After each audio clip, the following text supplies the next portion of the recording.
Tomorrow is primary runoff day in Alabama, and a law that was passed last year will have an impact on who's allowed to cast their ballots. In 2017, the Alabama legislature banned crossover voting in party primaries. The law says that voters who cast ballots in one party's primary cannot switch to the other party and vote in its runoff election.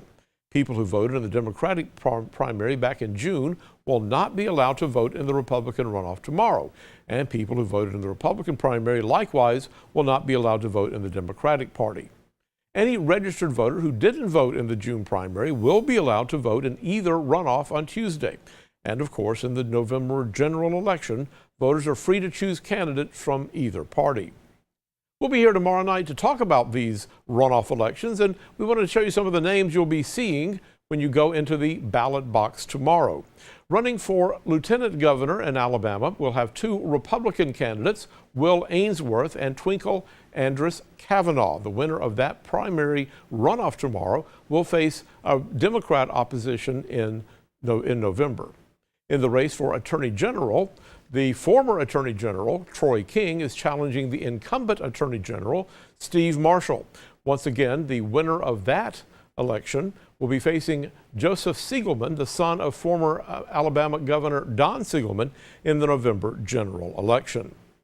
We have several races for Supreme Court and other appellate courts in Alabama. The one race in the Alabama Supreme Court pits Brad Mendelheim, a justice currently on the bench, with Sarah Hicks Stewart, a judge who is challenging him for that position.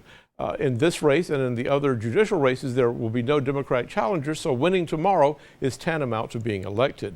In the Court of Civil Appeals, place number 1, Christy Ollinger Edwards is facing Michelle Manley Thomason.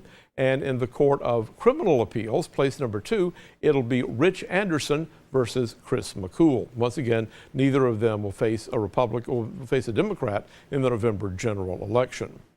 Locally, we will have one more state election that we do have coming. Former State Senator Gerald Dial will be facing Rick Pate in the job for Commissioner of Agriculture and Industries. And now turning to the local races, for the Calhoun County Commission, we have 2 Republican primary races. And in these cases, again, no Democratic opponent, so winning tomorrow will be basically winning the election. The incumbent, Tim Hodges, is facing challenger Danny Shears for the seat from District 2 for the Calhoun County Commission. And in District number 4, incumbent J.D. Hess is facing challenger Terry Howell.